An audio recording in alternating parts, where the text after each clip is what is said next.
It's no secret, right? Right-wing media has, time and again, portrayed Donald Trump as this invincible figure, a leader whose every decision is not only justified, but somehow brilliant.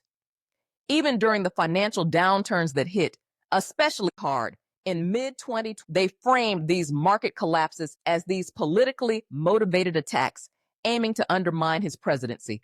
Now, contrast that with, say, mainstream outlets that, to be fair, painted a much grimmer picture, but, well, also one that probably can't be ignored. What's fascinating, though, is how selective their reporting has been. You know, they completely skipped over or downplayed factors like poor policy decisions that might have made things worse. And instead, they leaned into narratives about international sabotage or just blame shifting to prior administrations. This selective storytelling isn't just bad journalism. It fundamentally reshapes how people see the world and vote, especially when economic fears are at play. Now, and this is something that stuck with me, I had a patient once, super passionate guy, a middle-aged father of 3 who came in absolutely convinced that these economic struggles were all orchestrated by Trump's so-called enemies. And he'd picked up this entire story from a single news source down to the last detail. I mean, no skepticism whatsoever. He genuinely believed every headline without question. Can you imagine? This raises such an important point, though. We are living in an era where headlines aren't just informative, they're persuasive. They nudge people into camps, reinforce echo chambers, and basically tell folks what to think without encouraging them to fact check or dig deeper. So, what can we do about that? How do we foster a culture of critical media literacy where we question not just the facts, but the framing, the why behind the story itself? Something to think about as we unpack Trump's broader economic policies next. All right, so when we talk about Trump's tariffs, what we're really talking about is, well, a cornerstone of his economic strategy, right? It's this idea that imposing tariffs on imported goods would protect American industries, encourage domestic production, and bring jobs back home. Sounds straightforward enough, does it not? But policy often doesn't land the way it's planned in the real world, and that's where things get messy. For starters, we've seen firsthand how these tariffs have led to higher prices for, well, almost everything. From groceries to household items, costs went up and continue to spike. American families already struggling to make ends meet had to stretch their budgets even further just to buy the basics. I mean, seriously, how is that what they signed up for? Let's hear from the housing development team in Tennessee. Play this clip.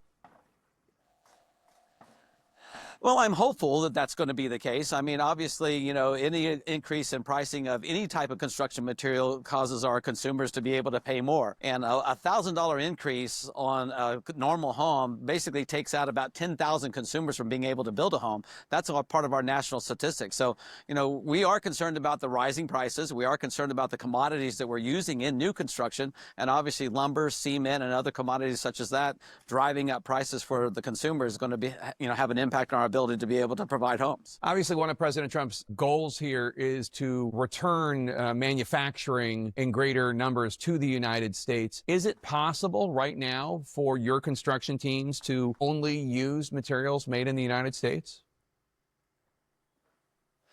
No, not at this particular moment, especially when we're talking about the softwood material like you spoke about a minute ago. You're correct. 60% of the imports or 70% of the imports of softwood lumber actually does come from Canada, and it represents about 25% of the total material. We do have about 60% national production, in other words, domestic production of lumber, but still that number of softwood product that's coming in from Canada is important in our construction industry. So any increase in cost or any increase in the tariff in lumber itself or concrete or gypsum material, as well as any other electronic components that relate to appliances such as going to our homes, that does have an impact on our consumers' ability to be able to purchase them. How many homes do you build a year? It depends on the year, of course. I've built as many as 50 in one year, and there's other times that I build as less than 15. The style of homes, like in this particular development you see behind me, there's already about 200 homes that are built here, and there's about 600 more that are going to go into this particular development that's right here in Tennessee. Maybe it's just too soon to tell, but I'm just wondering if any potential customers have expressed any concerns just because of the volatility of the market and the potential impact of the tariffs. Well, there has been, obviously, because of the impact that the mentioning of tariffs have had on the stock market. Some of our higher end customers that, get their funds and are going to use their funds from the stock market are kind of putting their plans a little bit on hold until they kind of see how the stock market's either going to even out.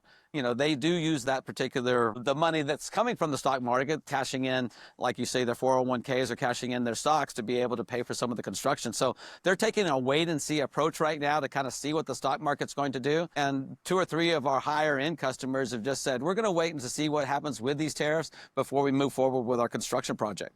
I know with a lot of employees and a lot of materials, there's probably not a huge window for a huge margin for you to take the hit if these prices go up, right? I mean, a lot of American businesses are operating on a 5%, 10% profit basis. It's not like they mark things up 50%, 100%. If construction costs rise, will that have to be eaten by your customers? Well, yeah, we're putting escalation clauses in our contracts right now, telling our consumers, especially on our custom builds, that as prices go up, we have to pass those costs on to you. On the spec building, these type of homes that you're seeing behind us as well, if it raises $10,000, then that goes on the back end of the price of the home. So, yeah, consumers are becoming very aware that as prices increase for the construction of their home, that cost is being passed along to them. And you're also correct, in the construction industry, we work between the 5 and 8% margin on all the construction that we do. And so if there's any impact at all on that margin, then obviously our profits go down and it makes it less affordable for us to even be able to put homes on the market. Right. President Trump is known to watch the occasional cable television news show. If you could say something to him right now about the tariffs, what would you say? Well, I would say that I understand that what you're trying to do is to be able to even the playing field across the world to be able to make trade more beneficial to the United States citizen. And I get that. At the same time, I really want you to focus on what's going on in the housing industry to make sure that none of those tariffs have an impact on our ability to be able to put affordable homes on the ground. Because right now, that's the biggest issue is housing affordability. And the biggest issue that we're facing right now that goes along with that is the interest rates that, the consumers are having to pay. If we have an escalation in prices across the board, inflation increases, that means the Fed's not going to cut the rates. And then that means less consumers are going to be able to afford a mortgage. So the idea here is for us to get interest rates to start coming down.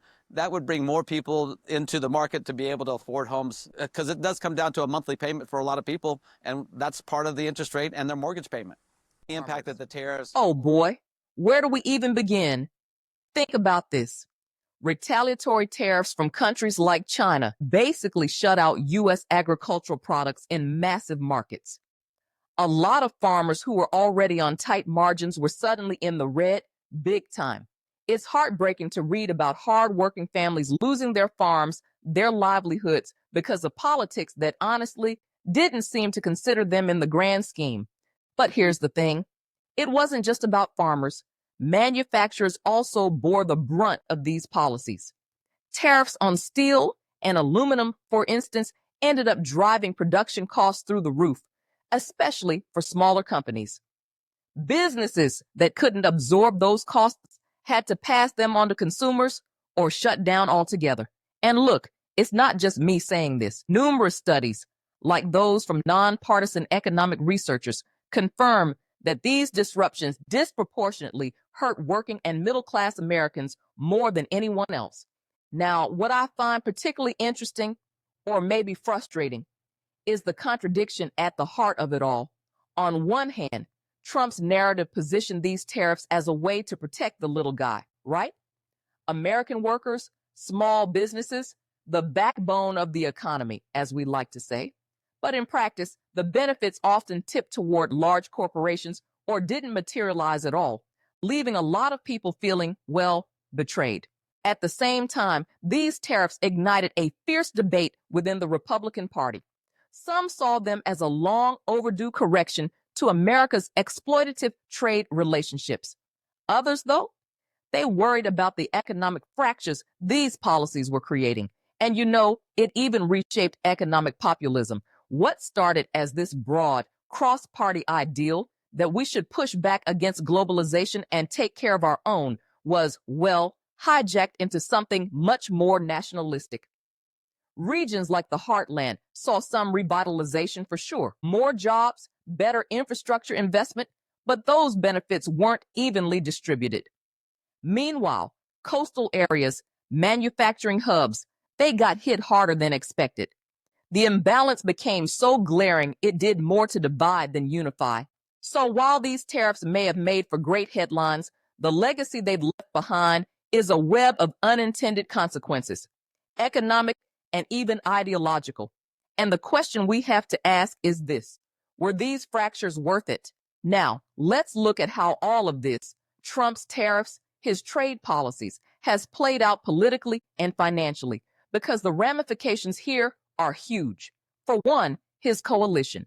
Initially, these strategies sounded like a win, right? Protecting American workers, asserting dominance on the world stage. But as we've seen, when people start feeling the direct strain on their wallets, well, that's when the cracks really start to show. Take Bill Ackman, for example. Here's a guy known for making big bets in the market. And even he's been vocal about the deeper issues here, framing these policies as, well, short-sighted at best. A booming economy thrives on confidence, stability. But what happens? Trust in the bond market begins to erode. Investors grow wary of policy unpredictability. And let's not forget the mixed signals this sends to global markets who are watching our every move. And then there's a ripple effect. It's not just about perception. The tangible economic strain hits those areas Trump needed the most during his election. A coalition of blue-collar workers, rural America, small business owners. When manufacturing tanks or farmers lose their contracts, it's not just an economic crisis, it's a political one too. His supporters, the very people these policies were supposed to help, they've begun to ask, hang on, are we actually better off? And the tensions within his own base, fascinating to see, isn't it? Elon Musk, for instance, has had public spats with some within Trump's circle, showing the widening gaps in this coalition. It illustrates something deeper here. Is the Trump-Musk bromance coming to a stop? Economic uncertainty isn't just numbers on a page. It fractures alliances. Even those who were staunch Trump supporters are starting to question, because the internal cost is beginning to feel unsustainable. I mean, and this is something we see across history, right? When economic strategies prioritize optics over strategy, the fallout isn't just financial. It reshapes elections.